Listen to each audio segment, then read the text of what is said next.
Assalamu alaikum dear students. My name is Ayaz and I am your computer science teacher for grade 10th. Students, आज के lecture में हम दो different activities करेंगे।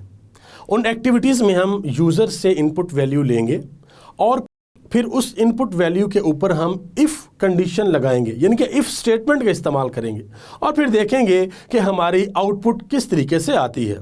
सो आइए अपना आज का लेक्चर स्टार्ट करते हैं। डियर स्टूडेंट्स, हमने अपने प्रीवियस लेक्चर में इफ़ स्टेटमेंट का इस्तेमाल करते हुए एक प्रॉब्लम को रिजोल्व किया था। आज हम अपने इस लेक्चर में इफ़ स्टेटमेंट का इस्तेमाल करते हुए एक और प्रोग्राम को लिखेंगे। प्रोग्राम हमारे सामने है, आप देख सकते हैं। Write a program that takes the age of person as an input and display teenager if the age lies between 13 and 19।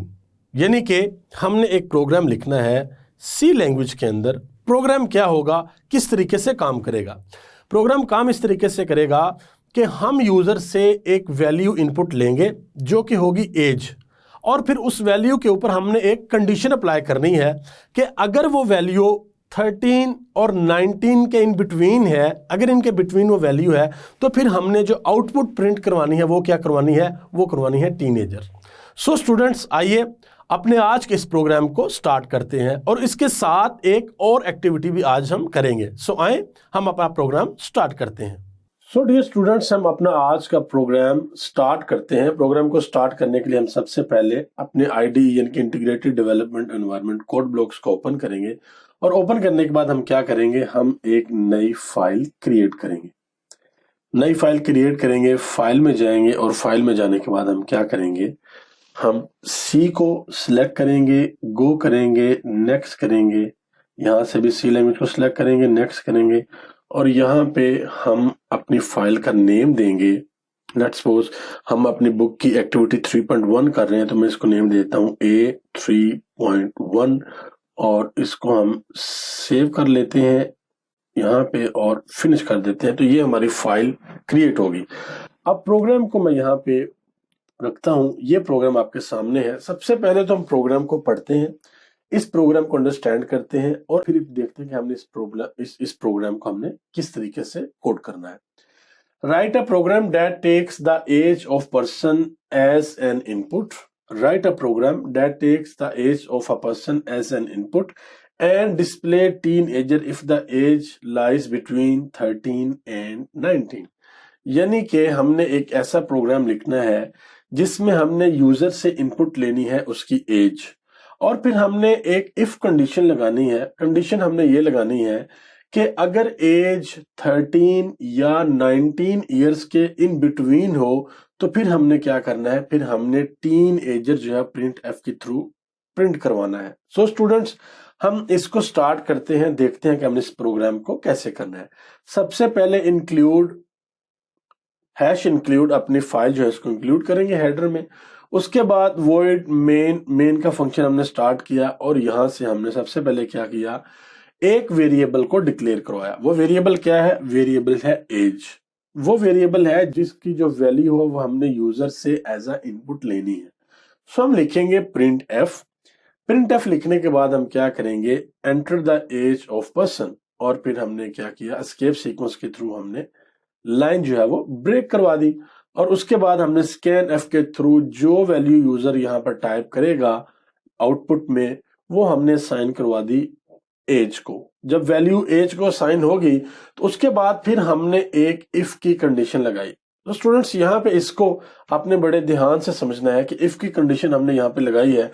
तो इफ की कंडीशन यहाँ पर कैसे काम करेगी, हम कह रहे हैं कि अगर एज ग्रेटर देन 13 है एंड एज लेस देन 19 है तो फिर ये वाली जो स्टेटमेंट है हमारी, ये स्टेटमेंट हमारी एग्जीक्यूट हो जाए।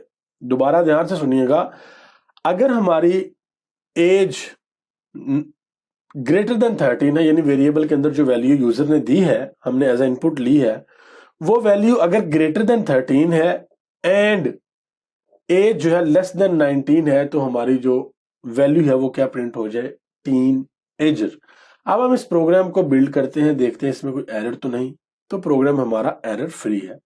अब हम इसको रन करते हैं और रन करने के बाद हम यहाँ पे क्या करते हैं, हम यहाँ पे एक वैल्यू देते हैं। ये हमने यहाँ पे स्केप सीक्वेंस के थ्रू इसको एन कर दिया था तो उसने लाइन ब्रेक कर दी। इसको हम यहाँ से खत्म करते हैं और अब करते हैं, अब जरा बिल्कुल कॉलन के सामने हमने एज लिखनी है। लेट्स सपोज एज हमने लिखी है यहाँ पे 21 और एंटर किया है, तो आपका जो कोड है टीन एजर वाला कोड, ये लाइन जो है ये आपकी एग्जीक्यूट नहीं हुई, ये लाइन आपकी एग्जीक्यूट नहीं हुई। तो स्टूडेंट्स आपको याद होगा हमने पढ़ा था कि जो इफ की स्टेटमेंट है उसमें हम जो राउंड ब्रैकेट्स के इन बिटवीन जो कंडीशन लिखते हैं, अगर वो कंडीशन हमारी ट्रू हो तो हमारा जो एसोसिएटेड कोड होता है इफ स्टेटमेंट का, वो कोड जो है वो एग्जीक्यूट हो जाता है। लेकिन अगर हमारी ये कंडीशन ट्रू ना हो, अगर ये हमारी कंडीशन फॉल्स हो, तो फिर हमारा कोड है जो एग्जीक्यूट नहीं होता। सो इस केस में जब हमने एंटर की है एज 21, तो हमारी ये कंडीशन फॉल्स होगी, ये कंडीशन हमारी ठीक नहीं है, तो कोड एग्जीक्यूट नहीं हुआ। लेकिन अब हम एक और काम करते हैं, अब हम प्रोग्राम को बिल्ड करके दोबारा चलाते हैं और अब हम यहाँ पर क्या करते हैं, यहाँ पे हम एज लिखते हैं 15 और एंटर करते हैं।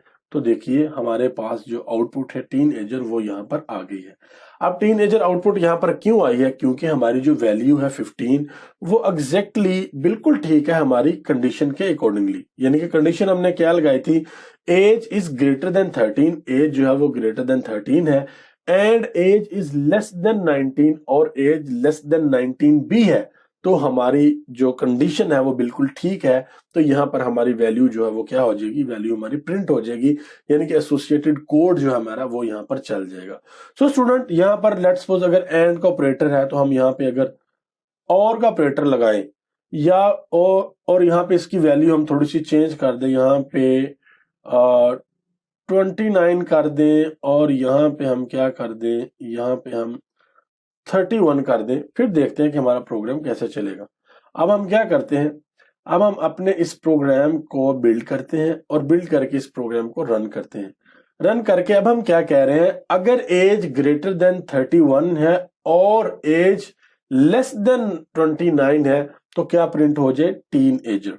ओके, क्या प्रिंट हो जाए, टीन एजर। कोई भी वैल्यू आपकी यहाँ पे हो सकती है। अब हमने देखना है कि कंडीशन के अंदर पहले हमारी कंडीशन थी एंड ऑपरेटर के साथ, लेकिन अब हमारी कंडीशन है और ऑपरेटर के साथ।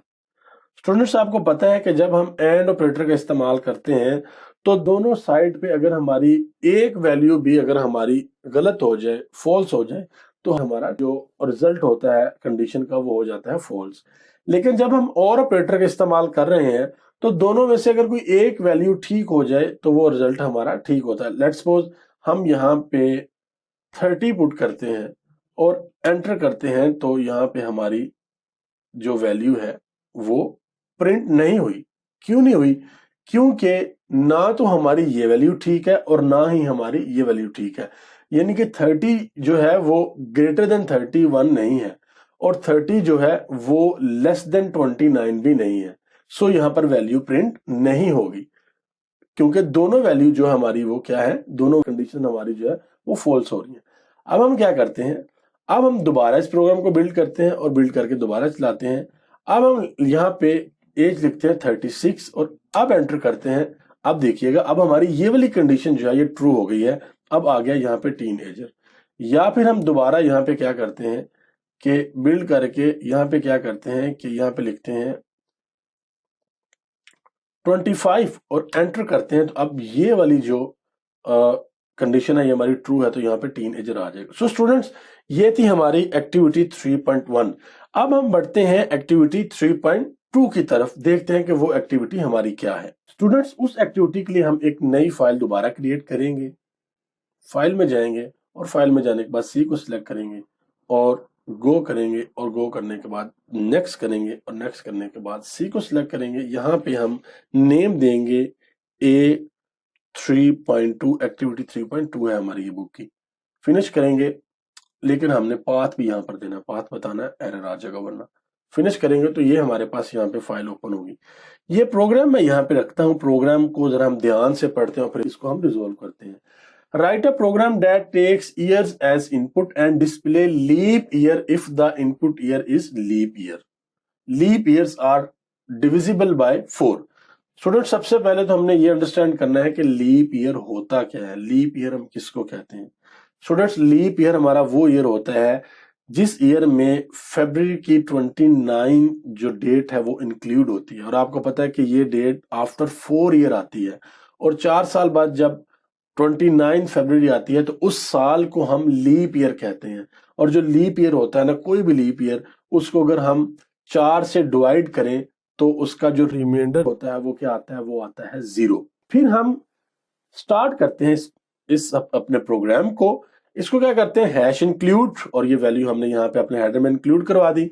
और फिर उसके बाद क्या करते हैं, इट्स वेरी इजी कि void और मेन का फंक्शन, और हमने डाटा टाइप इन डिक्लेयर कर दी यहाँ पे ईयर, और उसके बाद हमने क्या किया, प्रिंट एफ के थ्रू अपनी वैल्यू जो है वो ये वाली वैल्यू प्रिंट करवाई।